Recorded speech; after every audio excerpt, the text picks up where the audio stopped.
Sherifula filɛbagaw an bɛ a kɛcɛni kɛ lamɛnkɛla bɛɛ fɛ n'i ye karamɔgɔ Usman Sherif Madan Hayidara ka moto lajɛ waati mun dira ma o sera donc an bɛ bɛɛ lajɛlen fo k'a yira k'a fɔ bi maaba 4 de b'an bolo donc maa fɔlɔ o tɛ maa dogolen ye o ye jɔn ye o ye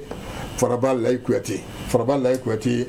i ni ce an y'i wele an ka kɛnɛ kan folikan jumɛn b'i bolo ka ɲɛsin Sherifula filɛbagaw ma. Ok, salamu alaikum warahmatullah. N bɛ Sherifula lajɛlibaga bɛɛ lajɛlen fo jamana kɔnɔ ani jamana kɔ kan ka Serifukɛ yɛrɛ n'a ka famille fo ka n balimakɛ minnu sigilen ani minnu bɛna débat kɛ ka foli d'u ma ka foli di aw journalistes ma n bɛ yan damabaralaw tɔgɔ la bi n bɛ damabaralaw fo Mali damabaralaw bɛɛ lajɛlen fo a sanu sanaw n'a tɔnbolomaw ka foli di a bɛɛ lajɛlen ma. Merci beaucoup Kuyate. Ma filanan o ye Mbaye Jara ye. Mbaye Jara a bɛ fɔ o ma ko Ikɔrɔm. Mbaye i Jara folikan jumɛn b'i bolo ka ɲɛsin Sherifula filɛbagaw ma. N bɛ Sherifula filɛbaga bɛɛ lajɛlen fɔ k'u salamu aleykum warahmatulahi taala barakatu. Ka foli di an journalistes yɛrɛ ma ani minnu bɛna débat kɛ. Donc k'an ka tɔndenw bɛɛ lajɛlen fɛnɛ fo ka foli lase an ka cɛkɔrɔba ma n'o ye Sherif Usman Madan Hayidara n b'a fɔ a n'a ka denbaya bɛɛ lajɛlen donc ala k'an bɛɛ an sen ma. Merci. I Jara maa sabanan o fana tɛ maa dogolen an mana wele waati o waati a bɛ kɛnɛ donc mun ye Djibril Jalo ye Djibril vraiment merci beaucoup i Jalo folikan jumɛn b'i bolo ka ɲɛsin Sherifula filɛbagaw ma. Ok, ok, Alichou, lajɛlikɛla bɛɛ lajɛlen ni su Mali kɔnɔ ka foli lase e ma ani balimakɛ ni jɛɲɔgɔnkɛ Enfré sunkalo min jɔtɔla filɛ ala ka a musaka nɔgɔya maliyɛn bɛɛ lajɛlen ala ka daminɛ hɛrɛ la ka laban hɛrɛ la ka foli lase jɛɲɔgɔnw ma barokɛɲɔgɔn fana ma ala ka débat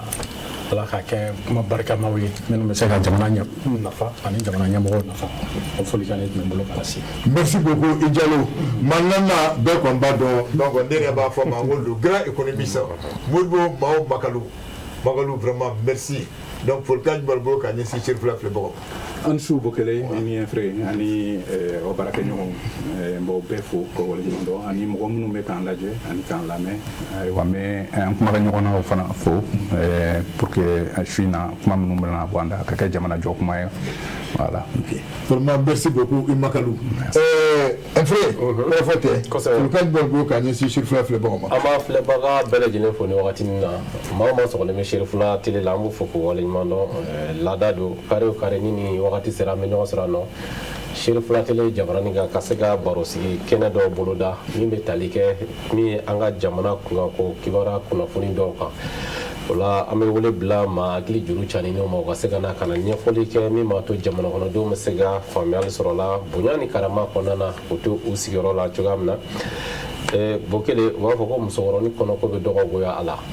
bi su in na an bɛna kuma fɛn min kan n'a fɔra ko souveraineté minière o dogolen tɛ maa la ni souveraineté kuma bɛ fɔ an ka jamana kɔnɔ sira sugu bɛɛ lajɛlen fɛ bi ta bɛ dugu jukɔrɔ nafoloko sira la donc a bi a n'a a sini bɛ cogo di donc an da bɛna don o de la ka se ka walawala siniɲɛsigi bɛ an ye a ko la wa an da bɛna don la se ka walawala min b'a to jamana kɔnɔdenw bɛ se ka faamuyali sɔrɔ a la bonya ani karama kɔnɔna la. Bɔkari kɔrɔfɔ ɲɛna an b'a yira k'a fɔ an bɛ direct la mun ye télé radio an bɛ direct fana na mun ye 95.7 kosɛbɛ min ye page Facebook fɛnɛ kan ani YouTube ani an bɛ direct la o bɛɛ lajɛlen na ni wagati nin na donc a bɛɛ kɛ kɔni min b'a to maaw bɛ se ka kunnafoni sɔrɔ bonya ni karama kɔnɔ. Faraba Layi an b'a daminɛ e la cɛnnu i ko k'i bɛ tu es hors pair donc maintenant a ka baara a bɛ cogo di bi. Alhamdulilayi n bɛ sani n da don ba kɔrɔfɔ na baro la fɔlɔ n bɛ n ka tɔn fo ka tɔn ɲɛmɔgɔ fo n'o ye Fasaluma Keyita ye Bima national k'an ka tɔnden bɛɛ fo n'o ye association Damako ye ne ye damabarala ye ne ye sanu sanna ye bi dugu jukɔrɔ nafolo an b'a bɛɛ de da sanu kun min b'an ka yɔrɔ la bi n'o ye Mali an b'a n'a fɔra ko dugu jukɔrɔ fɛn dɔrɔn mɔgɔ hakili bɛ taa min na fɔlɔ o ye sanu ye an b'o de la fɔlɔ donc n bɛ se ka kuma o de kan parce que n b'o de kɔnɔ wa n baara bɛnnen don o de ma bi an bɛ se k'a fɔ alhamdulilayi sanu ye nafaba de ɲa Mali ma bi mais n'a organisera nafa bɛ wara ka tɛmɛ o kan parce que n'i y'a jateminɛ bi bokile mɔgɔ minnu bɛ taa tunga na kɔkan ka taa nafolo ɲini ou bien ka taa musaka ɲini kɔkan mais sanuko sababuyala bi kɛmɛ sigida 85 de bɛ ka to Mali kɔnɔ bi olu tɛ ka bɔ ok fɔlɔ o y'a sɔrɔ sanuko ma kɛ nin cogo la tan i b'a ye kɔgɔji bɛ an ka denmisɛnnin caman dun ani cɛncɛn n'o ye désert ye mais sanuko yɛrɛ sababuyala bi alhamdulillah an bɛ se ka ala tanu kɛmɛ sigida 85 tɛ ka bɔ ka taa aventure la bi a mɛnna maliyɛn caman y'a ye bi ka kɔlɔsi jate minɛ waati tɛmɛnenw la mɔgɔ caman tun bɛ to kɔgɔji la mɔgɔ 30 ni kɔ 40 mais bi an mɛnna k'o kumaw mɛn mais damabaara de y'a sababu ye mais damabaara nin fana a hɛrɛ bɛ ka se anw ma Mali la parce que an bɛ jamana min kɔnɔ bi an bɛ gɛlɛya de kɔnɔ mais damabaara an bɛ se k'a fɔ damabaara bɛ ka a sababuya de bɛ k'a to gɛlɛya ni caman bɛ ka taa an kan mais an bɛ min fana nin fɔ halisa an bɛ fara gouvernement kan walasa ka damabaara nin ka organiser ka canaliser sɔrɔ min b'a kɔnɔ bi o sigiyɔrɔma 3 bɛ fara a kan n'i y'a ye bi sigidala mɔgɔ caman bɛ yen bi dunkafa bɛ ka sabati u bolo u bɛ ka dunkafa sabati u ka denbaya la a sababu ye damabaara de ye parce que caman bɛ yen u tɛ ka kɔɔri sɛnɛ mais olu ka engrais sɔngɔ bɛ bɔ damabaara de la u bɛ so ɲɛnamaw jɔ cogo di damabaara de la u yɛrɛ b'u ka dunyala sigi labɛn cogo di caman bɛ ka bɔ damabaara yɛrɛ de sababuya la bon n'i y'a ye damabaara yɛrɛ fana na mɔgɔ caman bɛ yen bi ni min ka wari banna ou bien ni min ka baara tiɲɛna o b'a yɛrɛ sɔrɔ damabaara nin de kɔnɔ donc damabaara nin sababuya la fɛn caman dunun bɛ ka ta ka bɔ an kun n'o ye gɛlɛya ye an b'a dɔn fana n'a organisera ni an farala gouvernement kan an damabaaralaw ka organiser ka canaliser ka ɲa i b'a ye sɔrɔ caman bɛɛ sɔrɔ a kɔnɔ an bɛ hɛrɛ min kɔnɔ bi caman bɛ fara o la an bɛ se ka min fɔ fɔlɔ kuma ɲɛbila la o ye. ok donc kɔrɔ ye ko a ka côté la ça va. an ka côté la bi an kelen ka côté tɛ dɛ parce que damabaarala bɛ ka mɔgɔ min balo bi mɔgɔ dan t'a la an damabaaralaw bɛ taa bi maa 200,000 ni maa 100,000 ni dɔɔnin na 3 de fana ni bɛ maa 200,000 ni 100,000 de nɔfɛ commerçant b'a la ni dama bɛ yɔrɔ la commerçant de bɛ taa nɔfɛ gasoil feerela bɛ taa nɔfɛ fura feerela bɛ taa nɔfɛ fani feerela bɛ taa nɔfɛ wa maa wɛrɛ fana bɛ taa minnu dɛsɛlen d'u ka denbaya la bana sababuya la olu bɛ taa damabaaralaw de nɔfɛ donc anw bɛ ka caman de ta bi Mali gɛlɛya la. d'accord Bakari kɔrɔfɔ an bɛna Bayi Jara an bɛna e fan fɛ e ka association ko ICROM yɛrɛ a ka baara yɛrɛ mun yɛrɛ yɛrɛ ICROM ye Union des comptoirs et raffineries d'or du Mali donc o kɔrɔ ko sanu ka jɛkulu ani minnu bɛ sanu bamayɛlɛma donc olu ka jɛkulu de don donc ICROM ka baara ye ka sanu fara ɲɔgɔn kan maintenant ka gouvernement la kuma ɲɔgɔnya ani chambre des mines n'o ye an ka tutelle ye donc gɛlɛya mun bɛ sanu sanka feere la donc o gɛlɛyaw fɔli ani sisan sira bɛ se ka sɔrɔ cogoya min na pour que sanu ka se ka halisa an nafa donc ICROM ka baara ye o n'a a ɲɔgɔnnaw de. donc aw yɛrɛ ka côté la ça va ou bien a bɛ lahala jumɛn kan bi bi na. bon an ka côté la ça va pas trop parce que pourquoi ça va pas trop parce que a mɛnna an ye laɲini kɛ a kan ka se mɔgɔ ma an y'a lase o mɔgɔw ma comme quoi an ka secteur il faut que ka organiser a ka organiser cogo di parce que il faut que mɔgɔw ka identifier parce que caman bɛ damako kɔnɔ ou bien u bɛ sanu sanga feere kɔnɔ mais en réalité u yamaruyalen tɛ k'a baara kɛ donc o yɔrɔ in degun bɛ yen dɔɔnin donc o kosɔn an ka secteur kɔnɔ an y'a ɲini k'a fɔ u ka mɔgɔw identifier ni mɔgɔw identifiera u ka organiser donc an y'o laɲiniw caman kɛ bon an bɛ yɔrɔ min na i komi bi yɛrɛ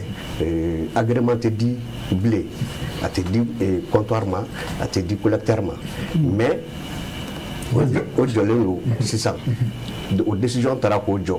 mais maintenant kɔrɔlen minnu bɛ yen nɔ n'a b'olu bolo maintenant il faut les identifier ou organiser pour que jamana bɛ se ka a ka nafa sɔrɔ sanu na cogoya min na parce que an ka jamana ye sanu jamana de ye sanu bɛ Mali kɔnɔ o tɛ nkalon o ye bɛɛ b'o dɔn maintenant jamana bɛ a nafa bɔ cogo di an y'a ye u ye audit kɛ minibaw la donc bi u y'o nafa bɔ mais damasen sanu a sanga feere a nafa bɛ bɔ cogo di parce que a nafa bɛ bɔ de ni sanu bɛ taa kɔfɛ a taxe ka sara minnu bɛ exportation kɛ u ka taxe sara ni minnu tɛ exportation kɛ u ka impôt ka sara normalement na mais e identifielen tɛ e dɔnnen tɛ e bɛ impôt sara jɔn ye donc ça veut dire que i bɛ baara la kɛrɛfɛden na donc o gɛlɛya u bɛ yen nɔ donc an ye o laɲiniw kɛ acquis de droit pour que o baaraw ka se ka bila sen kan. D'accord, an bɛna se ɲɔgɔn ma Djibril tiɲɛ don comme un frère a fɔ cogo min na ko souveraineté minɛ donc maintenant mun yɛrɛ don e bɛ se ka ɲɛfɔli k'an ye wa. D'accord, merci beaucoup. Ne ye karamɔgɔ ye n b'o fara ka d'a kan n ye ancien chercheur ye souveraineté f'an k'a kɔrɔ dɔn. Faut vouloir poser la question. Voilà, kɔrɔ ye jumɛn ye a nafaba de b'a la barisa an t'o confusion kɛ an t'o différencier indépendance bɛ yen o ye yɛrɛma sɔrɔ ye yɛrɛma ta souveraineté bɛ yen misali ɲɔgɔn na c'est comme dutigi ni i b'i ka du kɔnɔ i y'i yɛrɛ ta mais il se peut que économiquement i tɛ se i yɛrɛ kɔrɔ bon n'e tɛ se i yɛrɛ kɔrɔ e balima dɔ bɛ yen o de bɛ nasɔngɔ di e ma wa ni min farati souveraineté tɛ e bolo barisa le fait que ale bɛ nasɔngɔ di e ma ale n'a ka volonté de imposer e kunna n'a ko min e b'o de k'i ka du kɔnɔ barisa e tɛ se i yɛrɛ kɔrɔ financièrement économiquement donc souveraineté ye k'i jɔ i yɛrɛ kolo la c'est-à-dire e ka se ka décision ta i yɛrɛ ka sɔrɔ mɔgɔ ka influence ma na i kan c'est pour la fois la souveraineté appartient au peuple qui l'exerce à travers ses représentants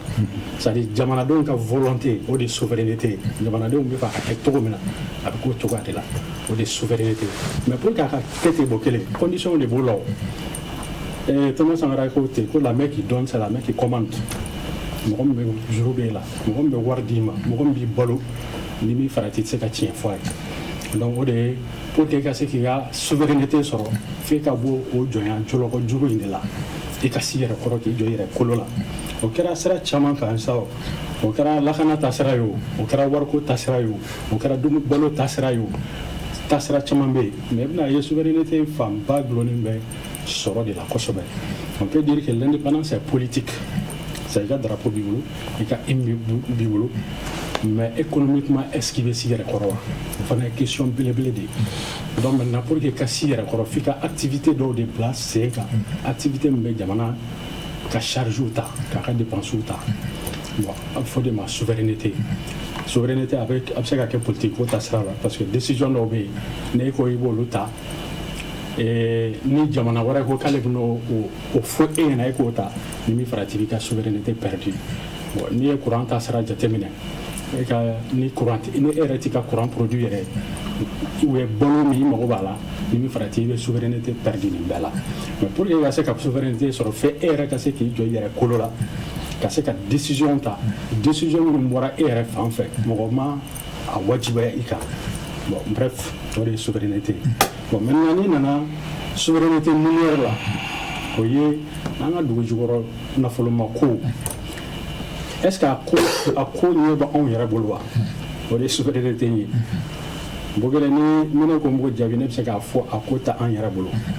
mais kɔsani in na yɛlɛmaw bɛ ka don a la parce que ni an ka code min nana 91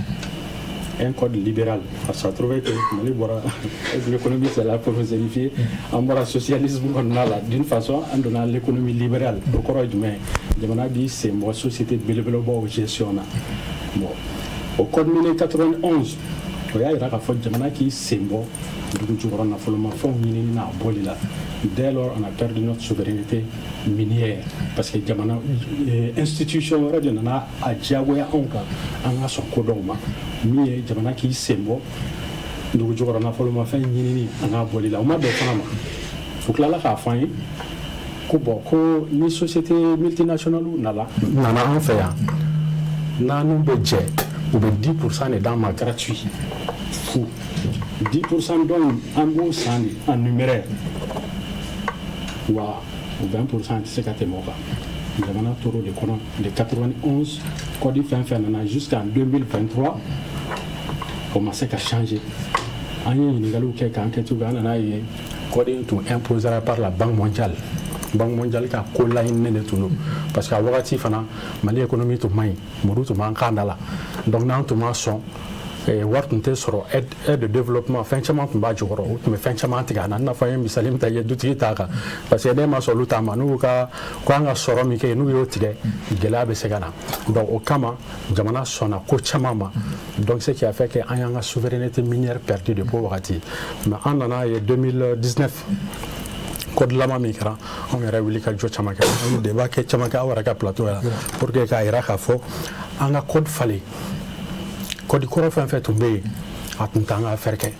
mais c'est vrai avantage yera a la n b'a fɔ a bɛɛ kɛra fu ye dɛ minnu y'a kɛ u y'a k'a wagati nafa dɔ de tun b'a la a wagati mais an bɛ ka se yɔrɔ dɔ la an ka code falen an ka kɛ code ye n b'o yɔrɔnin na ban an ka kɛ code ye code min dilanna maliyɛnw yɛrɛ fɛ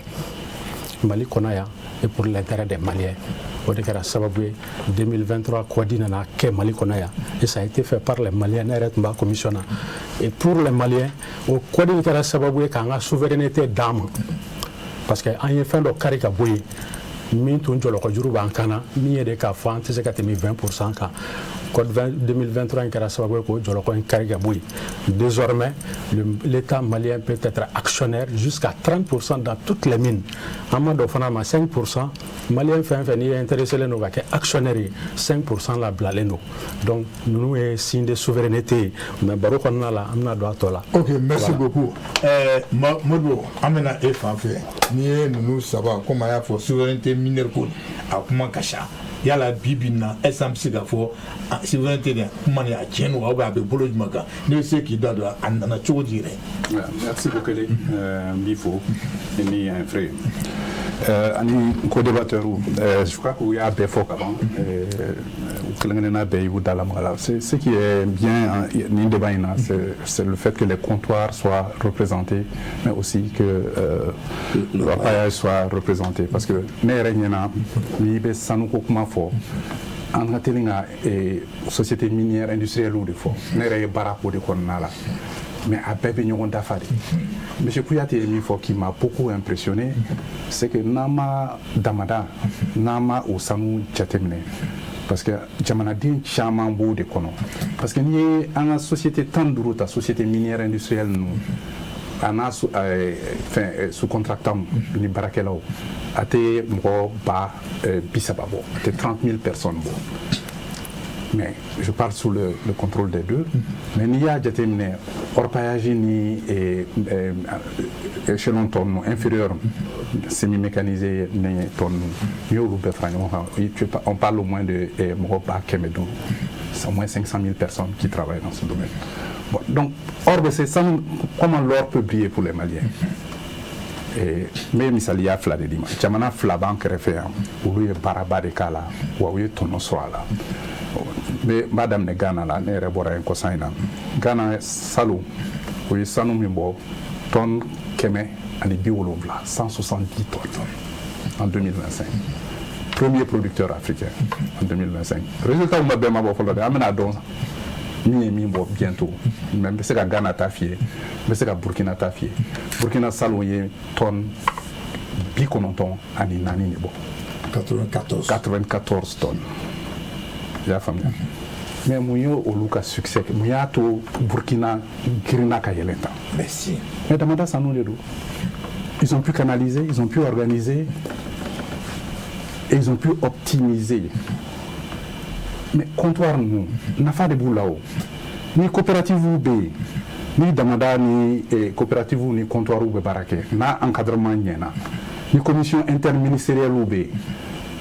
ni sariya faamuyalen don n'a nɔgɔyalen don n'a bɛ se ka n'a bɛ appliquer ani ni suivi b'a la nafa bɛ sɔrɔ a la kɛ mais o de b'a to or bɛ comptabiliser o parce que n'i y'anw ka jamana jateminɛ ni san 5 min tɛmɛna i b'a la damada sanu in a tɛ évaluer a tuma bɛɛ a bɛ fɔ ko nin tonne hakɛ dama de don notamment 6 tonnes c'est ça qui revient fréquemment ça veut dire qu'à yɛrɛ a da dɔnnen tɛ on maîtrise pas cette chaîne de valeur qui est très importante et nafa filanan min b'a la ni damada sanu sera ka maîtriser ka fara or industriel in kan ka raffiner ka bayɛlɛma an bara o fana bɛ na ni nafaba de ye Ghanayɛnw sera k'o de kɛ Burkinabɛw b'o de sira kan je crois que an yɛrɛ fana b'o de sira kan mais n bɛ se n bɛ dakuru ɲɛ damadɔni fɔ parce que sanuko in mɔgɔw ɲɛna ko biko de don a ma daminɛ bi n b'a ɲɛfɔ a daminɛna cogoya min na n bɛ dɔɔni min don a la san 1960 an y'an ka indépendance sɔrɔ tɔn foyi tun tɛ bɔ sanu tun tɛ bɔ Mali la yan enfin de manière informelle peut-être mais c'était pas très développé 1961 san 1961 bureau minier créera parce que octobre 1960 an ni dɔw de y'an tɛgɛ di ɲɔgɔn ma Union des républiques socialistes soviétiques. Donc, février 61, an ye premier accord soviéto-malien signé par rapport à la recherche minière. O de URSS. O de Russie la en centrier. Nyanakachi. Donc, au bureau minier créé, au de fana nana ni Sonarène, Société nationale de recherche et d'exploitation minière. Donc, monopole de Tmoubolo sur la recherche sur l'ensemble du pays. Parce que, n'a pas de souveraineté. J'ai bien aimé la définition de Djibi par rapport à la souveraineté. Souveraineté corodée, en saboba, en yereka, ressources là. C'est-à-dire, mi manga dugu jukoro, mi manga jamana kono, mi kadanye en débat ke, mokoshi, c'est ka fanyana kanani keka. Parce que, comme le bala, en kali nga yere mangora soro, on a décidé de faire un libéralisme colonial. Ok, Djago Tasrae, corroborativement nous créera pour l'entrepreneuriat malien de Cana. Parce qu'il faut que les Libanais ni Moro de boulot. Donc, Jamana Nimao, président Mouli, on a des Faranyon en Cafo. Si ça amène à Djago di Malien, on y remanga Jamana. Bitigini nous créera télé. Donc, Somiexi, Mboura Vitae, donc Malien, on devait s'en différer. Monopole bolo de bolo. Donc sanu yinini fana du jukoro fɛn yinini bɛɛ o est-ce que o fana monopole dira Sonarem de ma an bɛ foli kɛ an yɛrɛ tonton dɔ kɛra ɲɛma fɔlɔ ye ala ka hinɛ la tonton Robert Tcheblé Ndao un des plus grands ingénieurs miniers du Mali ale de fɔ kɛra Sonarem directeur fɔlɔ ye olu de ye ɲinini kɛ Mali fan bɛɛ ka dugu jukɔrɔ fɛn ninnu jateminɛ mais ndamena na se kana kɔfɛ a kuma la régime falen kɛra presque code minier falena 68 coup d'état kelen président Modibo la Sonarem ka monopole wulila ka bɔ yen ko kɛn yɛrɛ u bɛ se ka na don dugu jukɔrɔ fɛnw ɲinini na texte falena quoi après code minier kɛra 70 ka Sonarem ka monopole bɔ a la bolo k'a fɔ ko kɛn yɛrɛ u bɛɛ bɛ se ka na multinational u bɛ se ka na 91 fana kelen coup d'état kelen code minier kura fana nana 91 o yɛrɛ juguyara n'a tɔ bɛɛ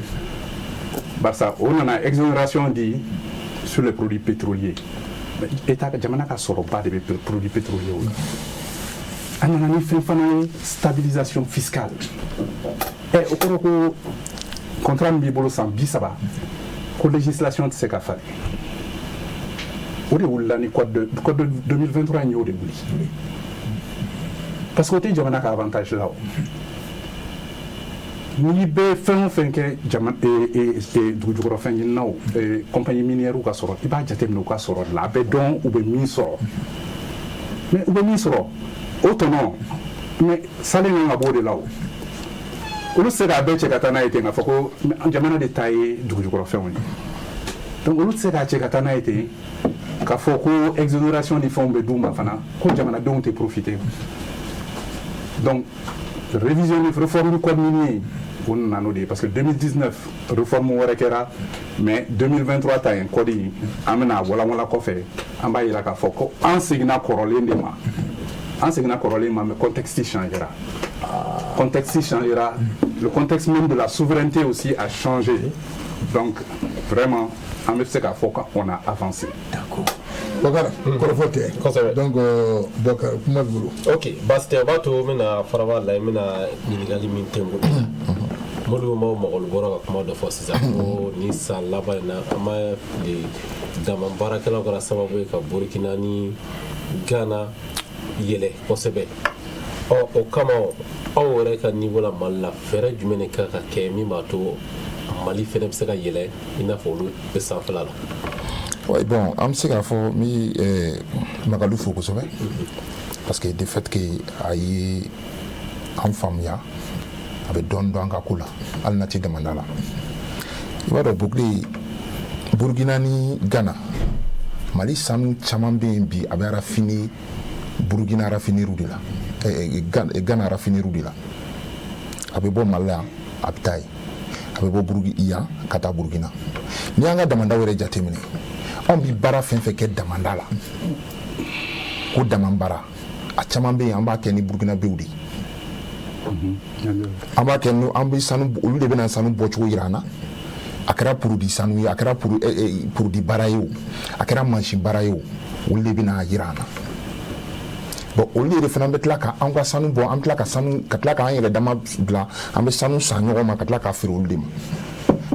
dɔ delila k'a fɔ ko raffinerie bɛ Burukina k'a bɛ sɔn ka raffinerie 10 bɔ mais Mali la raffinerie 2 de bɛ yan mais i bɛ raffinerie ɲininka u tɛ ka se ka sanu sɔrɔ u bɛ sanu fitinin min sɔrɔ dɔrɔn o ye damabaralaw de ka sanu ye ne bɛ se k'a fɔ ne yɛrɛ ye raffinerie dɔ ka sanu san n'a ye n'o ye raffinerie Marina Gold ye Marina Gold ka bureau chaîne dɔ ye ne ye mais n'i y'a jateminɛ depuis Mali sanu bɛ bɔ Mali kɔnɔ depuis a bɛ bɔ dugukolo kɔrɔ dɔrɔn o y'a sɔrɔ Mali ta tɛ tuguni o y'a sɔrɔ a bɛ taa kɔ kan de u bɛ comptoir minnu bɛ yan ani raffinerie minnu bɛ yan u bɛ sanu minnu sɔrɔ 20% o b'o de sɔrɔ Mali sanu na 80% de bɛ taa sanu min bɛ bɔ damabara yɛrɛ kɔnɔ dɔw b'a fɔ ko 6 tonnes dɔw ko 60 tonnes mais n'i y'a jateminɛ n'i y'a canaliser ka jateminɛ k'a dilan k'a ɲa ka orpailleurs yɛrɛ dɔn jɔn de ye damabarala ye Mali kɔnɔ Malien jɔn de bɛ dama bara dunan jɔn de bɛ dama bara an fɛ dama bara yɔrɔ ye yɔrɔ jumɛn de siti jɔn de bɛ dama kɔnɔ faut recenser n'o o recensera k'o dɔn i b'a sɔrɔ an bɛ taa plus de 160 tonnes par an parce que n b'a fɔ n'i ye sanu sanna de an bɛ sanu bɛrɛya mun san an bɛ sanu bɔrɔya mun bɔtɔ ye an b'o dɔn mais dès que n'a bɔra dɔrɔn a bɛ taa jamana kɔ kan de Mali kɔnɔ komi Jara ko ten Jara yɛrɛ ye min fɔ sisan anw bɛ sanu san na papier t'an bolo an tɛ papier ta yɔrɔ dɔn wa n'i ye sanu san fana n'i minɛna poche la ni doyen y'i minɛ san n'i ka sanu kilo 1 e bɛ ɲini ka sanu san papier la sanu san papier t'e bolo sanu yɛrɛ b'e bolo fana papier t'o la donc parfois an b'a fɔ ko faamaw bɛ ka bin an kan mais anw yɛrɛ ye jɔn ye fo gouvernement yɛrɛ k'an dɛmɛ fɔlɔ k'an yɛrɛ identifier Malien jɔn de ye damabarala yɛrɛ dunan jɔn ye damabarala ye Mali kɔnɔ parce que damabara nin yɛrɛ kɔnɔ anw ye mɔgɔ Malien ye mɔgɔ 200,000 ani mɔgɔ 100,000 dɔn de ye mais dunan fibila an bɛ tɛmɛ ni don 1,000,000 na dɛ an bɛ damabara fɛn fɛn kɛ a kɛ ko ɲuman o a kɛ ko jugu o dunanw de bɛna yira an na parce que mansinw ye dunanw de ta ye u bɛna produit min d'an ma n'an b'a utiliser o bɛɛ bɛ kɔkan de ka na wa dunanw de bɛna a kɛcogo yira an na olu dunan kelenw de bɛ tila ka Mali yɛrɛ fana ni sanu san depuis a bɔyɔrɔ la comptoir minnu bɛ yan n'i ye comptoir jateminɛ Mali kɔnɔ kɛmɛ sigi la papier bɛ comptoir in bolo a tɛ tɛmɛ 10 na koyi papier t'a si bolo wa sanu sanna bɛ Mali kɔnɔ fana ni kɛmɛ sigi la papier bɛ min bolo a tɛ tɛmɛ 20 na a tɔ 80 papier t'o bolo wa damabara yɔrɔ minnu fana bɛ Mali kɔnɔ mɔgɔ si t'a da dɔn o gɛlɛyaba de b'an kan mais an b'a ɲini toujours gouvernement fɛ anw bɛ fara a kan ka damabara canaliser absolument parce que ni Mali sanu ko canaliser an bɛ fɛn bɛɛ sɔrɔ Mali sanu sababuya la et puis Bokile n tila k'a f'i ɲɛna dunuya bɛɛ Mali de premier sanu ko la parce que i bi Mali yɔrɔ dɔw bɛ yen bi n'i tɛgɛ fa buguri la produit dɔ bɛ yen k'o k'a kan au moins i ma gramme kelen sɔrɔ i bɛ se ka 10 wɔɔrɔ sɔrɔ au moins tu as 30 000 k'i bolo fan dɔrɔn ka produit k'a la donc an b'a yira u la ko Mali yɔrɔ bɛɛ la parce que bɛɛ de bɛ sanu baara la an fɛ yan mais anw tɛ mɔgɔ si ka so sanu baara la nationalité 17 de bɛ baara la Mali kɔnɔ damandaw la mais anw tɛ yɔrɔ si mais an ka sanu bɛ taa min a bɛ bɔ o de finitiri fɛ i y'a faamu donc ni an ka sanu baara canaliser la ka organiser lafiya bɛ n'a kɔnɔ mais o bɛɛ n'a ta an damabaralaw fana tɔɲɔlen don ko dɔw la n'o ye permis ko ye peut-être en kuma ka mina so ma comme ani joueur ni fanga aussi ni en nation bisu na nya kila ka très bien il y a voilà orpa bien comptoir bien l'expert joueur au fana bien et puis l'économiste même là alors il m'a avec nous d'affaires puis nama kuma koni asira ayre il a fait donc faut que vous parlez puis nous tanga ke kuma dima ok bye ko ni ngal kele mbo tengu ela o yi par exemple ay kuma mi fo ka fo ni sa laban ko na Burkina ni damambara gra sababu Burkina ni gara polu yele sanfɛ kosɛbɛ ere bolo fɛrɛ jumɛn ka kɛ min ma to Mali fɛrɛ bɛ se ka yele sanfɛ surtout damambara kɛlaw fanfɛla la parce que o ɲininkali diyara ye kosɛbɛ a ye yɔrɔ dɔ fɔ en 2019 Keɲeba ne ni polisi dɔ ye baro kɛ yɔrɔ dɔ fɔ Faraba lajɛ yɔrɔ dɔ fɔ ne ni dɔ ye baro kɛ Keɲeba en 2019 an tagalen mission dɔ la Keɲeba donc a polisikɛ ko ne ma Keɲeba don o kɔnɔ o don 75 nationalités de bɛ Keɲeba minnu bɛ sanu bɔ la 75 nationalités ça c'était en 2019 bon ça c'était entre parenthèses quoi mais maintenant quand il y a kuma là nous on a eu à le dire et ka sanu ye fɛn min ye sanu bɛ se ka ban mais mɔgɔw tɛ o jateminɛ kosɛbɛ sanu bɛ ban a bɛ ban a bɛ ban maintenant wagati min na i bɛ k'a bɔ wagati de ye a nafa sɔrɔ kuma ye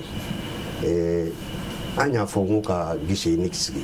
parce que n'i y'a jateminɛ damasen sanu ka na comptoir la bon ɲana ka se comptoir la collecteur o de bɛ taa ta damanda la ka na n'a ye comptoir la comptoir fana bɛ se ka taa n'a ye raffinerie la a bɛ raffiner en même temps a bɛ exporter mais a lajɛ an ka sanu a tɛ ka raffiner a bɛ exporter en brut mais ça c'est des manques à gagner bien sûr pour nous les Maliens même pour l'État an tɛ se ka nafa foyi de sɔrɔ a la en tant qu'an ka sanu ma raffiner Mali la a y'a fɔ cogoya min na raffinerie fila de bɛ yan Marina Gold ani raffinerie Kanku Musa wa u bɛɛ c'est fonctionnel wa convention b'a bɛɛ ni jamana ni ɲɔgɔn cɛ munna jamana t'u bila baara la munna jamana bɛ dɛsɛ k'u bila baara la aujourd'hui ne ni bijoutier dɔ bɛ yen nɔ association des bijoutiers jigiya tɔn mais don dɔ la ils avaient besoin de 10 grammes d'or pour que ka baara kɛ bijoutier de don u m'a sɔrɔ e bɛ bijouterie kɛ fɔlɔfɔlɔ an ka nɛgɛ fɛn fɛn musow b'a dɔn a bɛɛ tɛ dilan an ka bijouterie de la yan mais bi n ko bijoutier de bɛ bɔ Bamakɔ yan nɔ ka taa Dubaï ka taa valeur produit fini san Dubaï ka tila ka n'o feere an ka musow ma da gɛlɛn na o ko don est-ce que c'est normal ka sɔrɔ a bɛ bɔ yan ka taa ka sɔrɔ a dun bɛ bɔ yan ka taa de an b'a biriti ta ka bɔ yan ka taga maintenant n'a biriti taara je parle sous le contrôle du géologue sanu na dérivé min bɛ sanu na c'est énorme pour que i ka sanu kilo kelen raffiner i bɛ 1200 grammes i b'o de raffiner o de bɛ bɛn 1 kilo ma donc a tɔ 200 grammes o de ye dérivé bɛ b'o de la warijɛw palladium platine ani platine o bɛɛ de bɛ bɔ a la mais o fɛn fɛn filɛ nin ye c'est des métaux précieux nafa b'o bɛɛ de la munna an ka sanu bɛ bɔ moi je pense que jamana kan ka décision politique dɔ de ta c'est-à-dire k'a jira k'a fɔ damandaw ka situ ka identifier ka recensement kɛ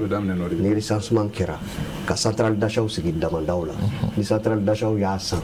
collecteur bɛ taa san centrale d'achat bolo ka na n'a ye comptoir la comptoir bɛ taa n'a ye raffinerie la ka raffiner n'a bɛ bɔ a bɛ bɔ maintenant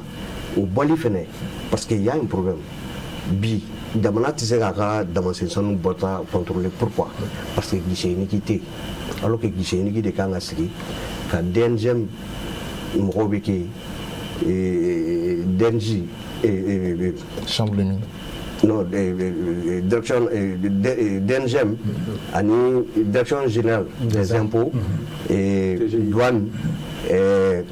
ani DGCC direction générale voilà DCCC olu bɛɛ de kan ka kɛ ɲɔgɔn fɛ donc en une seule journée i bɛ taa k'i ka intention ta maintenant k'i ka papier bɛɛ ɲini ka fara ɲɔgɔn kan en 1 heure de temps ou 2 heures de temps ka bɔ ka t'i ka feere kɛ mais aujourd'hui n'i ko k'i bɛ sanu labɔ il faut faire au moins 2 semaines. Comment? Voilà. Formalité. Il y a une lenteur administrative qui empêche les exploiteurs de leur carbonisation. Donc, les gens qui carbonisent, il faut que les temps n'aient ou que les temps de rêver. Et contrat de signer partenaire délai de livraison maintenant il est. Donc, ça veut dire que selon les statistiques de cette année, plus de 300 tonnes pour le bois à Dubaï, selon les informations. Mais vous savez que très bien. Les déclarations à Dubaï, il m'a donné que Dubaï se veut pas ça nous comment. Ça nous donne notre Dubaï. Mais quand il s'est équipé bon ça nous Dubaï, Nibissé, ITC, parce que se veut pas ça nous comment. Mais aujourd'hui, vraiment là il y a fort. Ni pour demander Bamako ya, demander be Bruxelles gonodi. Maintenant au demander na, il va sur le comptoir munu be Bamako ya, ou ka bureau d'or be demander na. Donc we sanu ça au demander là kana na Bamako. Maintenant nous na na ya, ou se ka faire ya, ou be bonay. Mais il va donc il boto au demander là ka fo ibna ne Bamako no. Donc ce qui mine. Nous mine comme Farabal l'a dit à fois comme la tuamna. Maintenant pour qu'il ko sanu soro. Il bara soro parce que papier la papier samna papa me tateo parce que papier la papier samna alors que a mankamne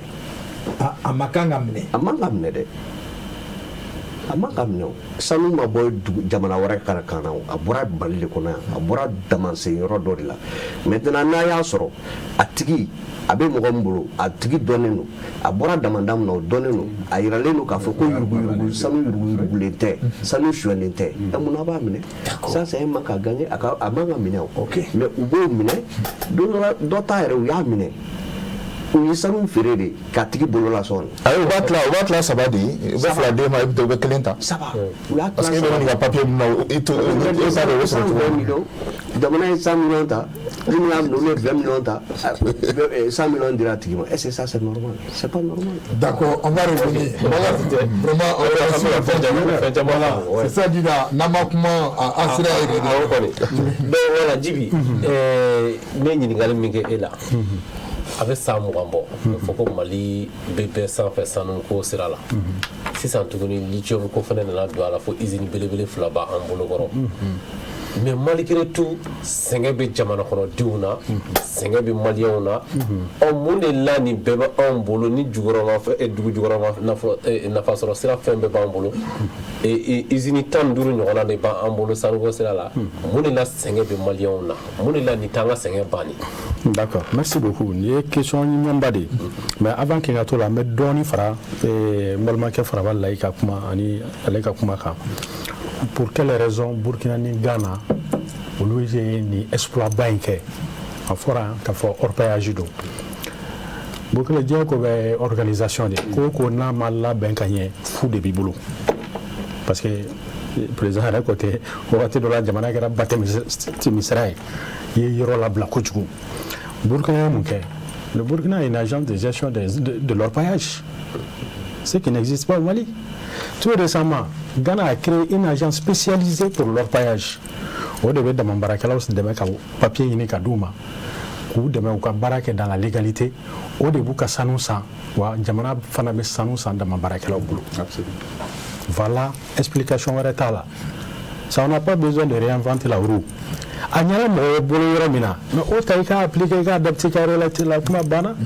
À travers toi ce soir, et lui et Moufoni, ils ont parlé de l'organisation. Mais toi, à travers ce que tu as dit, ça va aller aussi à faire nos femmes. Tout à fait. À mon avis, l'État doit créer une agence de gestion de l'orpaillage. D'accord, ok. Spécialement pour la gestion, tel que Ghana a été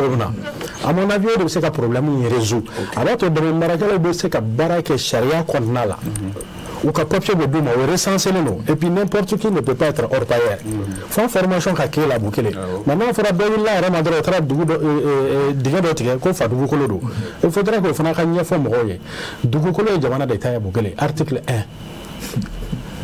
mo misali di ma ale ka titre foncier ni sanu yira jugora itate de jamana tado mais bi jija ni drogue yira jugora ita do ne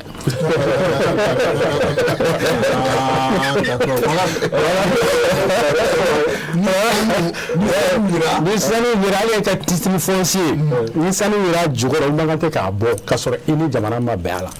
c'est ça là, c'est ce qui est écrit dans la loi et tateo dugolo jamana dugolo sanfela de dima ma dugolo mala dima de donc au problème il faut qu'on y ait faut mo fana ka fa dugolo jamana de tay ka fa ko ya yin fa dugolo jamana de tay jamana de o de ba to code minier glana o de kama c'est pour que ka secteur organisé kanye parce que code yi jumé mbura ka min fo la souveraineté appartient au peuple jamana de on ko amé fa nga dugu jugoro na folo ma fin aka gérer temps o de souveraineté donc mo demande ban mawli dron ka coding glané coding tem na assemblée de fait ou soit à CNT en tout cas chambre législative de va voter donc ko faranfasien donc charia minu be tay jamana don ya charia talene do o de code minier o de be secteur muni mun kanga ke walsa ebse ka titri soro walsa ebse ka permis de recherche soro e kanga timisra du mai fait code minier ne bo o be faranfasiale no code minier ne konnala donc c'est pour là on a dit que babedam na no folodi donc au 91 000 follow me fora et Maudam Harala au 91 in coding là sous la pression de la Banque mondiale a fait programme d'ajustement structurel Banque mondiale de Ojiawe Anka fanga te ministère bon maintenant il y a une question jabi konna là a fait les 15 000 bambulo est-ce que meni jamana détaillé ça c'est la première question jamana ta kelenta là jamana ta kelenta là wa malien kelente ko meni keleme mimulo a bedunonta bon dunonta min do fana do no fi na code minier ko na semaine do la ko 10% ne jamana tay fu 10% do jamana kan ko sa et en ye jatemina ka jamana ma del ko sa re je pense que un clément a remarqué que peut-être un grand frère fana a remarqué que c'est vrai au 10% filen to ray donc tu as vu que on peut pas mais on récap par là parce qu'il n'y a pas de suivi et évaluation parce que est ko glan fikato kana laja ko betugudi donc au fond jamana tseka na fa soro malon tseka na fa soro parce que est à 10% jalanudi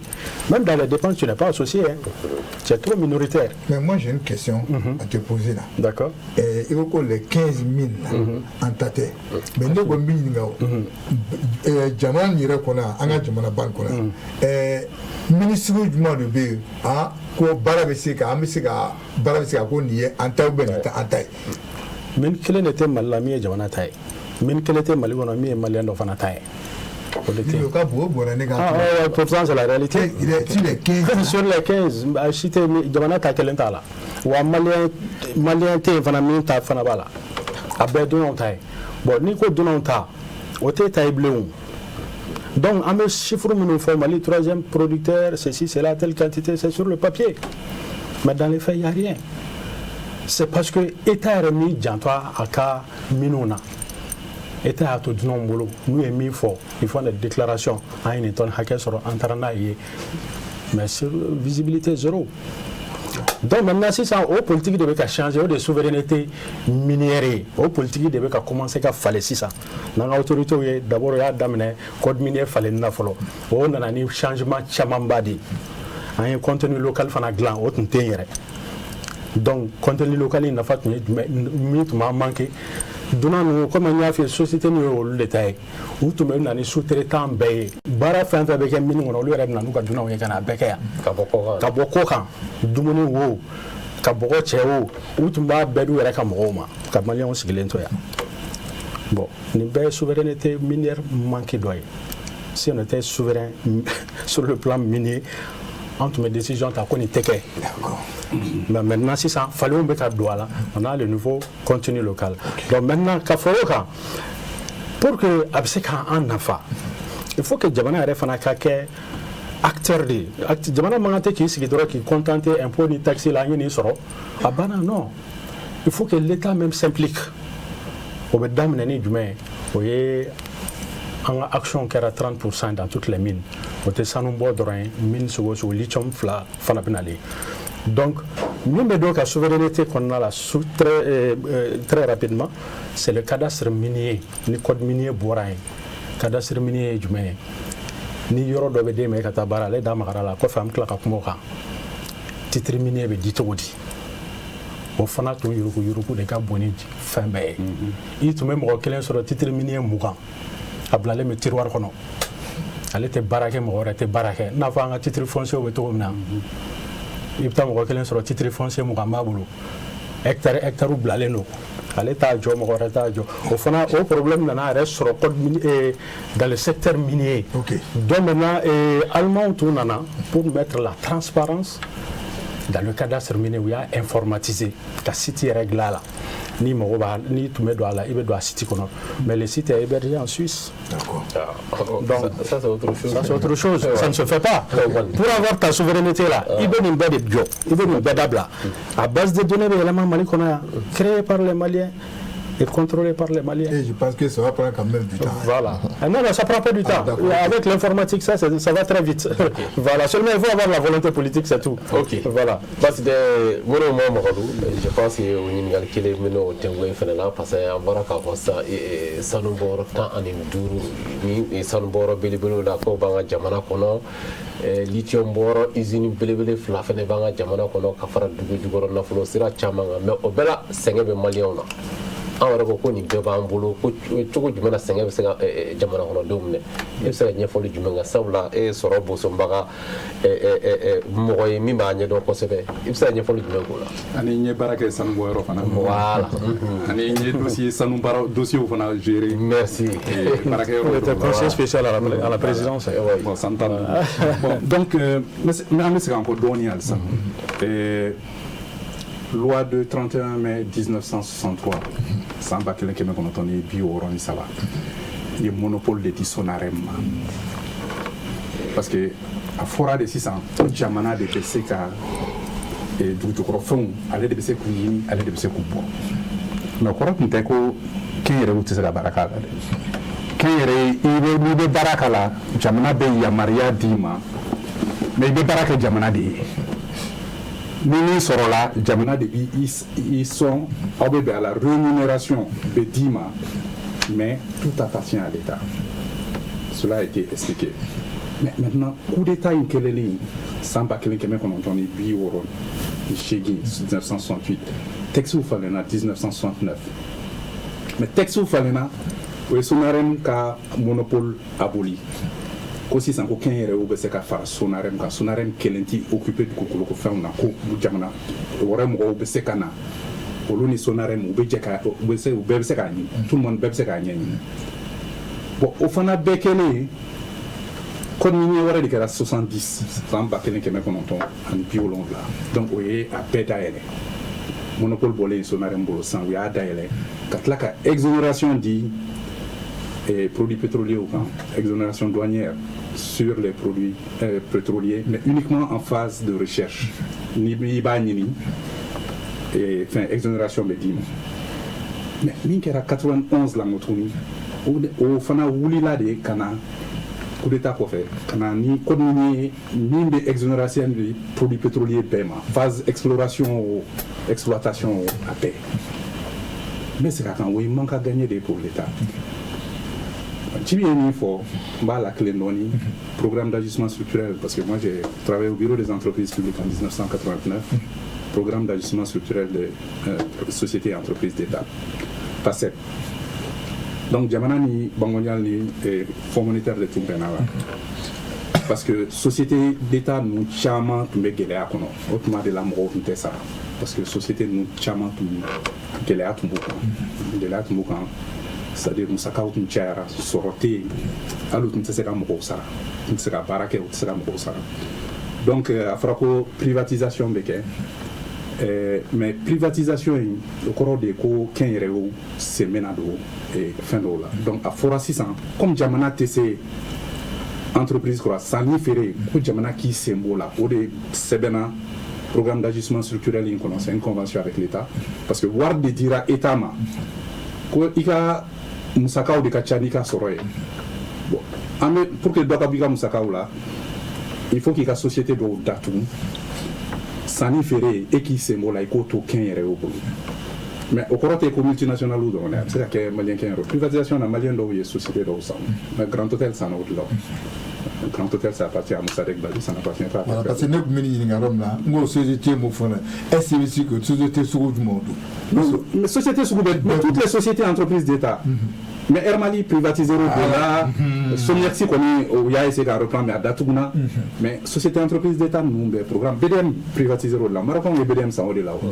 l'État est toujours actionnaire BMCD ninnu ni fɛn ninnu il y a une longue liste ani société Sokoma Bagindaye c'est les Maliens qui avaient repris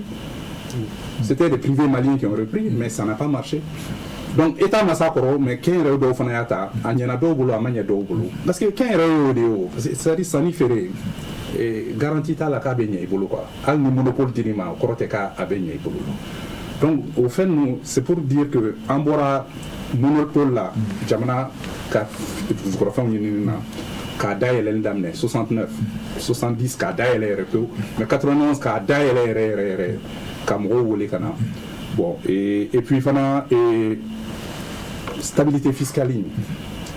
c'est-à-dire u y'a fɔ de ko maintenant ko jamana ko non seulement a tɛ se ka tɛmɛ 20% kan kɛnyɛrɛye o de la mais c'était un piège parce que sanu bɔ yɔrɔ in sɔrɔ de bɛ kɛ sanu in na o munna an bɛ dan 20% ma anw de ta don si l'État peut mobiliser les fonds pourquoi on va limiter l'État à 20%? Si l'État peut mobiliser 80% des ressources, l'État peut chercher un actionnaire privé à 20%, pourquoi pas? Ça ne doit pas être l'inverse. Bon, comme nous on a essayé de la clé, mais ça revient encore à dire c'est le DVD. Il faut avoir les bons textes, mais il faut avoir des mesures d'accompagnement. Tout à fait. Ah, j'arrive ma classe. Parce que,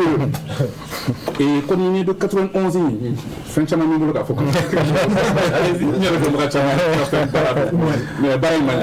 franchement. Voilà. Parce que, il État, État qui sort là, il veut que dividende, et impôt de rendre sort. Donc, redevance côté là. Ani taxe ad valorem u y'o bɔ 5% na ka n'o bila 3%. C'est à dire sɔrɔ bɛ kɛ État bɛ sɔrɔ kɛ fɛn fɛn na u y'o bɛɛ lajigin alors que ninnu bɛ ka sɔrɔ kɛ nɔ tuguni. Ah Bokar ne yɛrɛ tun ma non vraiment merci d'être sur le plateau. Voilà. Non, franchement c'est un scandale, qui vient d'être redressé en partie. Bon maintenant pour revenir concrètement à ce qui est en train d'être fait, c'est le code minier du 29 août 2023. Et la loi sur le contenu local. Bon, le contenu local, mais code minier, nous n'avons pas eu. Nous avons fait nous avons baram nous Anyana, à DAC, fait 600. Et Ali, société d'explosifs de la Naposaina. Malion t'a parlé, il faut 51%. Donc ça c'est une bonne chose parce que il y a là le contenu local là, il faut que Jamana de l'Union européenne. Bon, on y en a. Mais à une fois, le nouveau code minier est 91, faut 2019. On donnait 10% cession gratuite au Croco. Ça, conseil d'administration, c'est 100% des parts. Donc, au 10% de l'État. Donc, nous, nous attendons ce conseil d'administration là. Quand on entend qu'un est minier ou taille, société multinationale taille, quel est l'État taille. Mais l'État, c'est quel est sans affaire. Donc, après, il y a 20%. 10% ma boulot, après, il y a 20%. Mais pas comme ça, mais si ça, il faudra que tant d'États ou l'eau, mais après, il y a mourant de sang affaire. Même comme c'est qu'à 30 ans, on sait qu'à mourant sang. Absolument. Ça nous sommes avec les retraitements. Nous sommes avec soro pour les cadres là parce que ça nous sommes avec les. On a fait des balles, on a des balles. Voir de voir nous. Au-delà de ça, pourquoi quand tu es 80%, tu as 20% dit. Faire des balles. Bon, coquin héros, on a fait qu'à Dourouni. mais aucun yɛrɛ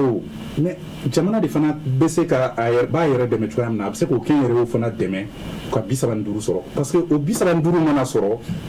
a bɛ fɔ min m'an bolo k'an bolo a bɛ fɔ de ma ko minorité de blocage kɔrɔ ko non aw sigira décision baw bɛ ta yɔrɔ min na conseil d'administration na parce que conseil d'administration de bɛ décision ta ka orientation di direction ma donc conseil d'administration sigira ni jamana ni jamanadenw ma jɛ ni décision min ye a tɛ kɛ o hali ni majorité 65% bɛ minnu bolo u bɛ se k'u imposer 35% bɛ minnu bolo donc aw bɛ bɔ a fɛn bɛɛ kalama a musaka ko bɛɛ ni e bɛ 10% in b'e bolo Djiby y'a fɔ cogo min mais tu es une minorité silencieuse i da tɛ foyi la fɛn tɛ sara i la min bɛ bɔ i t'a kalama min bɛ feere i t'a kalama mais ni e t'a dɔn min bɔra i ka dugu jukɔrɔ e t'a dɔn min feere la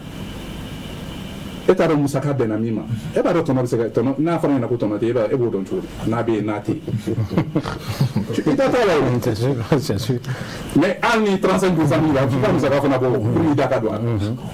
bon donc c'est un peu cela mais maintenant min la clé nana min ne yɛrɛ contané ma kɛra min ye juma jan tɛmɛnen vendredi 6 février 2023 société dɔ de créera ko Sopamim yani an ka so ma 2026 2026 et enfin yani a créé société nationale commissariat non